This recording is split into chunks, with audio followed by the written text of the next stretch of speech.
Hello दोस्तों, मैं अपने चैनल मन की बात रीति रिवाजों के साथ में आपका स्वागत करती हूँ। हमने अभी तक आपको जितने भी संस्कार बताए हैं, उनमें से एक और संस्कार है मुंडन संस्कार या चूड़ाकर्म संस्कार। मान्यता है कि शिशु के मस्तिष्क को स्थान पर इसीलिए कराया जाता है ताकि वहाँ के दिव्य वातावरण का लाभ शिशु को मिले तथा उतारे गए बालों के साथ बच्चे के मन में कुसंस्कारों को शमन हो सके और साथ ही सुसंस्कारों की स्थापना हो सके। आमतौर पर यह संस्कार 1 वर्ष के अंदर ही संपन्न करा दिया जाता है, परंतु कहीं कहीं कुल परंपरा अनुसार 5वें या 7वें वर्ष में भी इस संस्कार को करने का विधान है।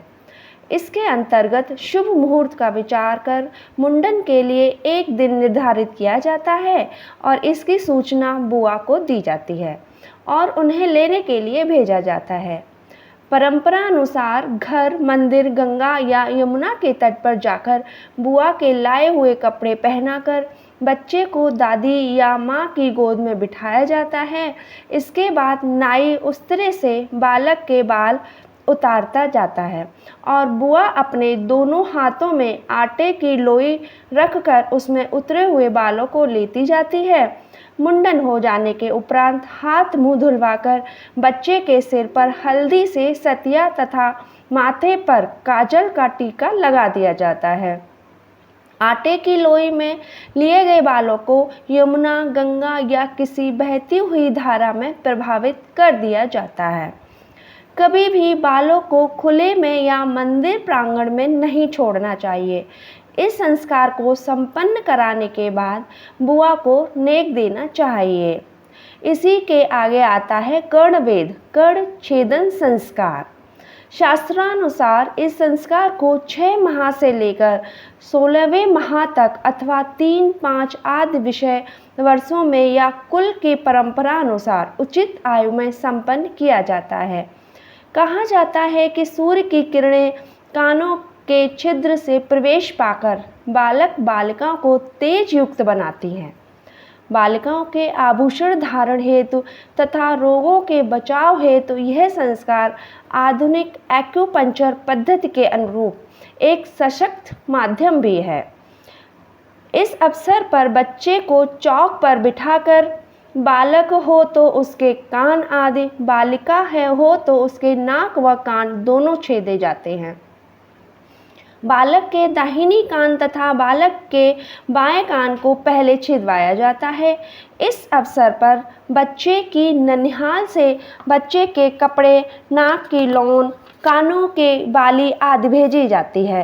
इस दिन मीठे पुए बनाकर बांटे जाते हैं तथा आस पड़ोस की महिलाओं को बुलाकर गाना बजाना किया जाता है।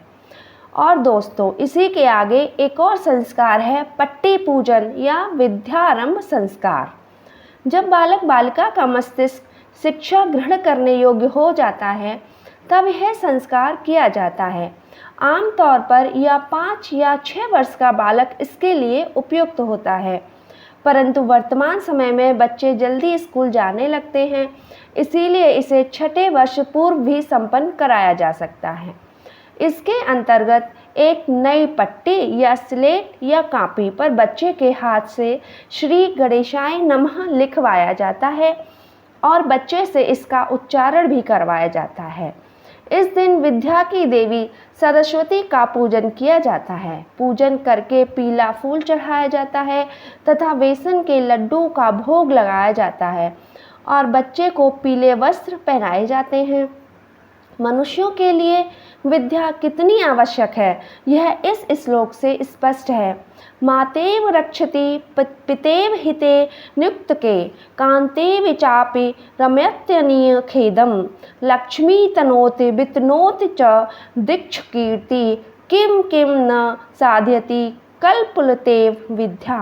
अर्थात विद्या माता की तरह रक्षा करती है, पिता की तरह हितकारी कार्यों में नियोजित करती है, पत्नी की तरह कष्टों का निवारण करके आनंद प्रदान करती है, लक्ष्मी का विस्तार करती है और सभी दिशाओं में कीर्तिवान बनाती है। इस प्रकार कल्पलता की तरह विद्या क्या क्या नहीं करती, अर्थात सब कुछ प्रदान करती है। नमस्कार।